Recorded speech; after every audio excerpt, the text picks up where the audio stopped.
ज्यादा मस्ती हो गई हो, चीजें भूल गई हो, तो चलिए एक बार देख लेते।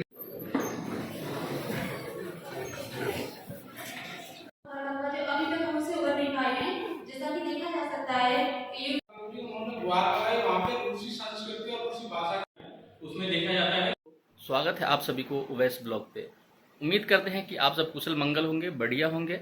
आज दृष्टि आय संस्था में एक प्रोग्राम लाया गया है मंथन करके। तो उस मंथन के माध्यम से कई सारे इवेंट कराए जाएंगे, जिसमें आज है डिबेट इवेंट। तो उसमें हम पार्टिसिपेट किए हैं। तो चलिए वीडियो में बने रहे, दिखाते हैं आप सभी को कि किस तरह से यह डिबेट प्रोग्राम होता है।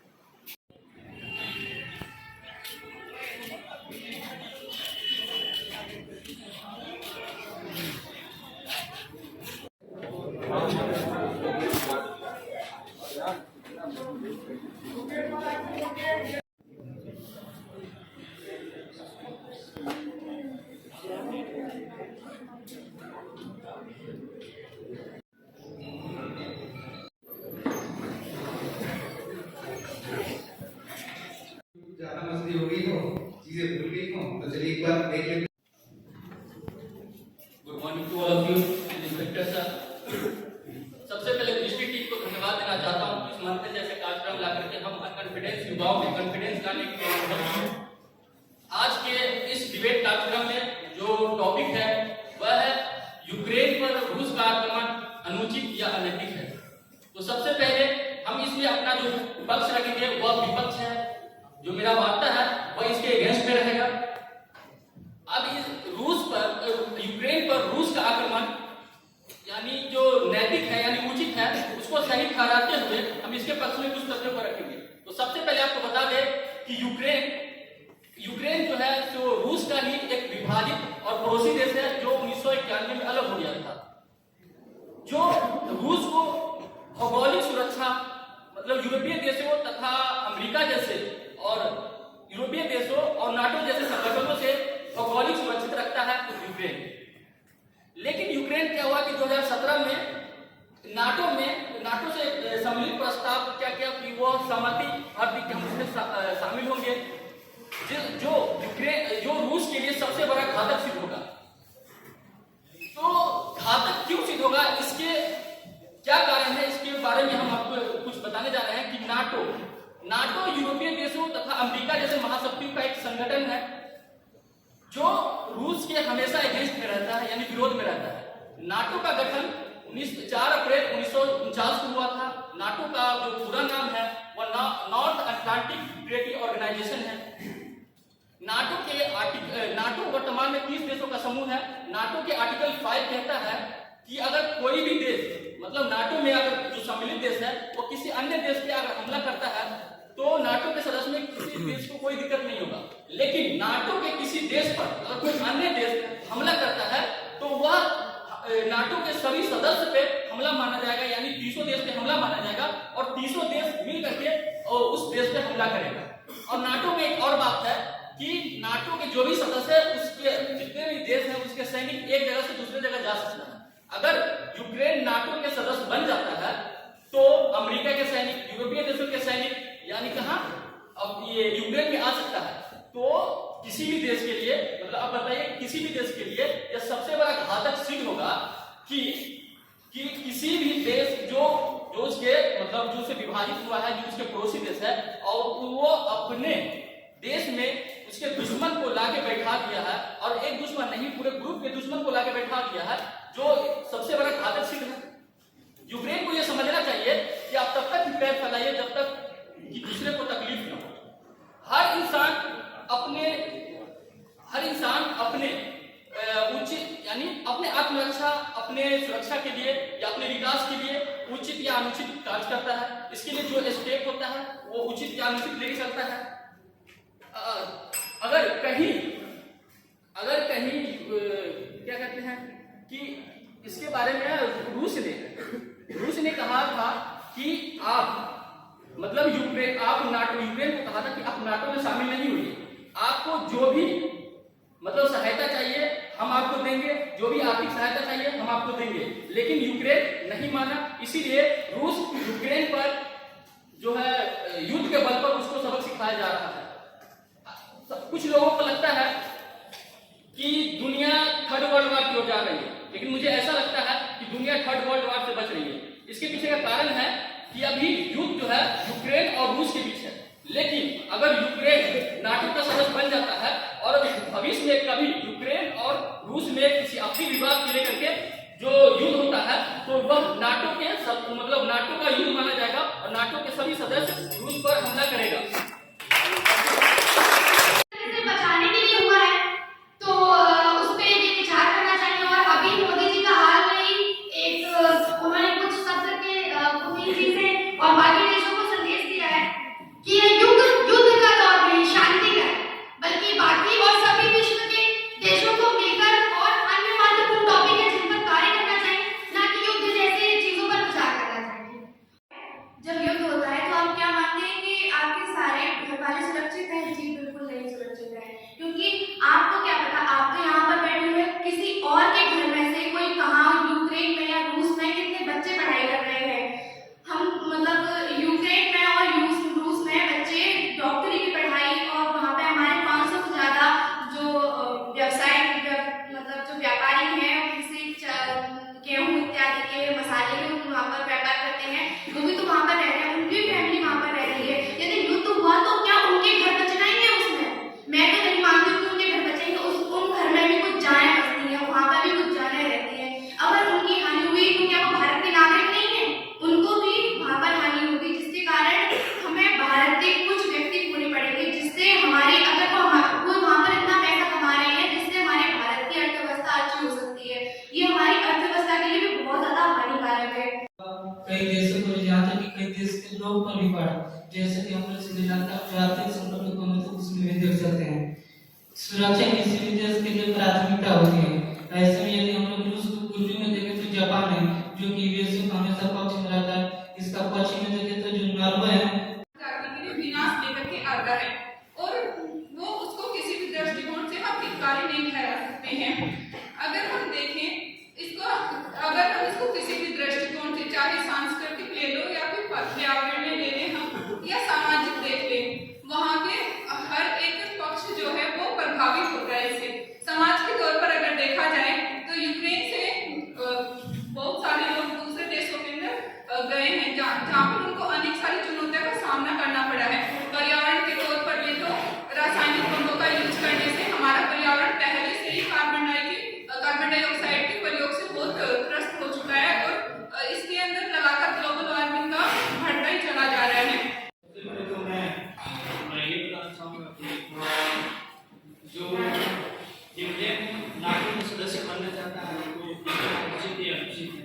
मुझे लगता है कि ये नाटो का सदस्य बनना चाहता है, इसके पीछे कुछ ऐतिहासिक कारण भी है जिसको मैं स्पष्ट करना चाहूँगा।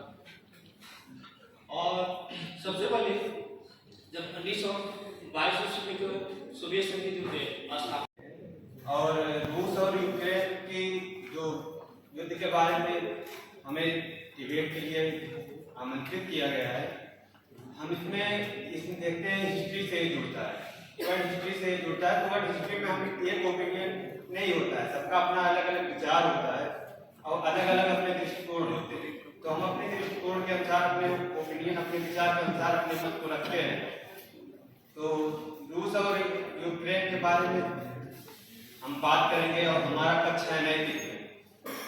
अनैतिक पक्ष में ये है कि रूस और यूक्रेन के युद्ध में जो अगर हमारे घर के बाहर ही कोई हथियार लेकर आ जाएंगे तो सिंपल सी बात है, नैतिकता और अनैतिकता का पहले अपनी सुरक्षा की बातों को ध्यान में रखेंगे, ना कि नैतिकता और अनैतिकता को। यही मुझे लगता है यही रूस के साथ भी हुआ है। जहाँ तक युद्ध का सवाल है, युद्ध सच में युद्ध किसी भी तरीके से युद्ध को सही नहीं ठहराया जा सकता है, क्योंकि मेरे पापा आर्मी में है तो इसकी भयावहता को मैं अच्छी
हमेशा बुरा होगा, हमेशा बुरा होगा, वह कभी अच्छा नहीं हो सकता है।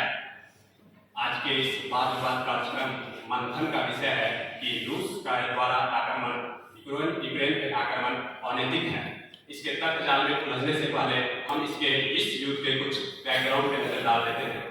रूस का अगर इतिहास देखें तो वो हमेशा से विस्तारवादी साम्राज्यवादी के रूप में रहा है। 1648 में जब वेस्टफालिया की संधि हुई थी तो यूरोपियन देशों की सीमाएं को निर्धारित कर दी गई थी, लेकिन रूसी राजाओं ने इस संधि से दूर रखा था, क्योंकि रूसी राजा खुद को भगवान मानते थे और अपने आप को इतना शक्तिशाली समझते थे कि दूसरे को वो तुच्छ समझते थे, दूसरे को वो मात भी नहीं देते थे।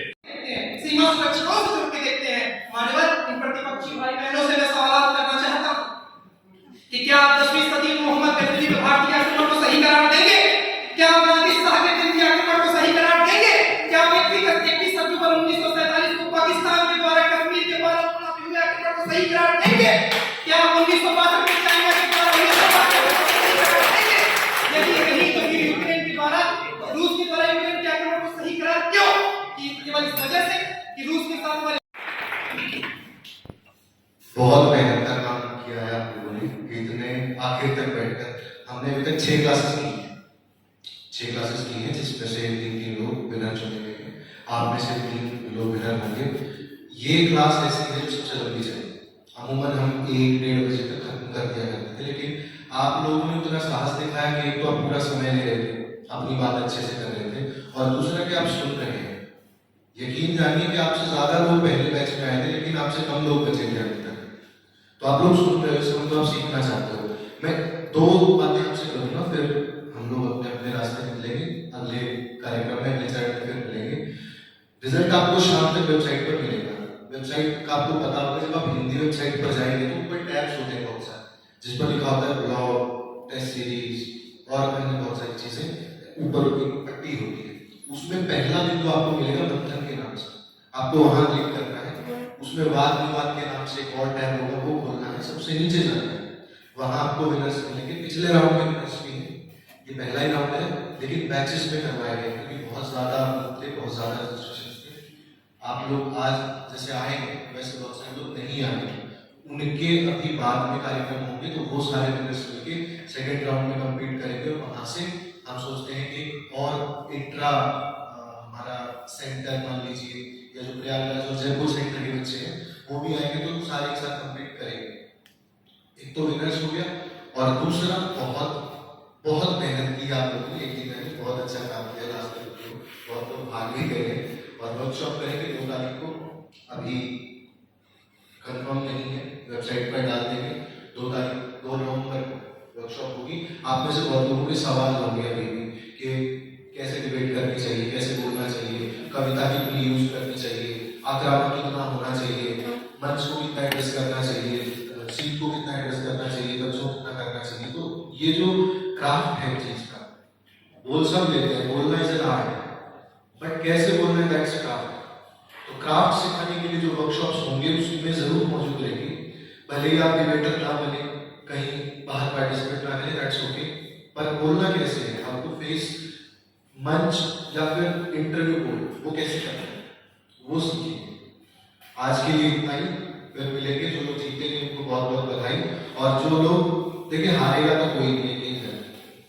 एक बहुत अच्छी बात हमने पिछली बार कही थी कि आप लोग आए हैं तो आप लोग उनसे तो जीत गए जो लोग घर रहे हैं, फिर कुछ लोग यहाँ आए, कुछ लोग यहाँ बैठे रहे, तो आप उनसे भी जीत गए जो लोग मंच पर आके बोल रहे हो, जो यहाँ के पैसे के बैठे रहे बोले। तो अंतिम हार जीत कुछ नहीं है। आपको 5 मिनट में कोई जज नहीं कर लेगा कि मैं अच्छा है, मैं अच्छा हूँ, ये अच्छे हैं या वो अच्छे हैं, कोई नहीं। आप अपने आप में अच्छे हैं। बहुत सारे प्रोग्राम्स हैं, उनमें आप पार्टिसिपेट करिए। ओवर द ईयर आपका मंथन चलेगा, और आपको जब आप यहाँ से निकलेंगे अपना बैच पूरा करके, आप FC 46 to 51 है, तो जब आप यहाँ से निकलेंगे अगले 1.5 साल में, तो आप पाएंगे कि आप वो व्यक्ति नहीं है जो यहाँ एंटर करेंगे। ठीक है, बहुत बहुत